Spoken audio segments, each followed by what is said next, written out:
BAM was founded in 2007 by Allison Dailey, Jacob Walker, and Daniel Gass. Today, we look at how this firm was started and what makes BAM unlike any other company in the world.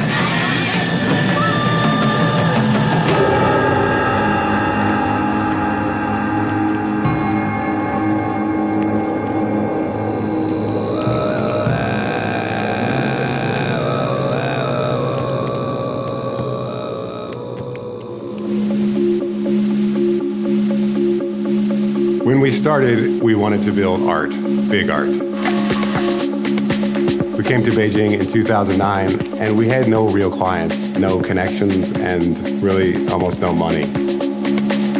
We started creating these temporary art installations. We were just trying to do what we could do to affect the people around us, the urban condition. We started to actually get real projects. Temporary art commissions at first, and those built up into some nice permanent art commissions. Our art allowed us to test our ideas quickly, and we got to try even crazy, radical ideas.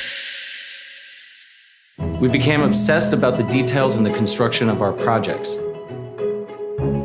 We were able to test and experiment with these things in this very valuable phase for us. We actually built quite a few of them to teach ourselves and our designers about material and craftsmanship. Eventually, BAM delivered over 26 art projects in 3 years. Clients sought BAM out for monuments, bridges, and large civic art projects. However, after delivering this massive burst of ideas and building so much art, BAM's founders began to ask themselves a question. We asked ourselves the question, what is it that we should be designing here? We were making art objects, but we began to see them like we see the city. They're beautiful object buildings, and the architecture is good, but the whole landscape of the city is still a mess. Beautiful architecture or art pieces are not making a great city. We decided if we're going to help, we need to focus on all the spaces in between. I think being so familiar with the Chinese culture, yet also being separate from it, allows us to see things that people entrenched in their own cultures are blind to. This fantasy of architecture, these beautiful towers and skyscrapers, but everything in between that, the landscape is just this kind of expanse that's very underutilized. It's dangerous to cross the road. It's dangerous to walk around in some areas. The architecture gets the focus of designers, but the landscape is seen as low and it's neglected. Landscape in its varied forms supports strong, intelligent, livable cities.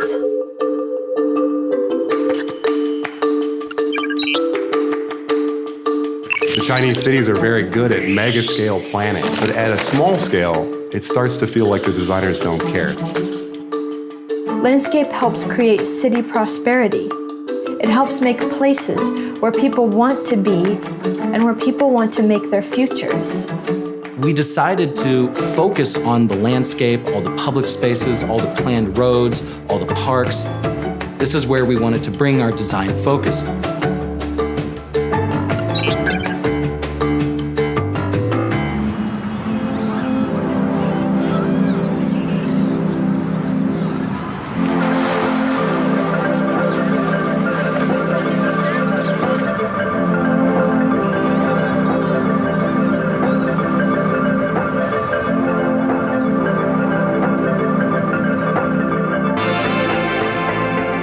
In 2012, BAM's founders decided to pivot from art to landscape.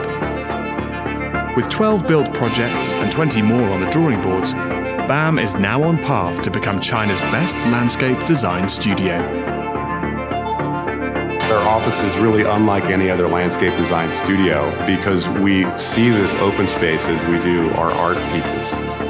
What makes us different as a landscape practice is that we give special attention to craft and construction details and know how to build high quality. We think of the spaces as something that need to be special.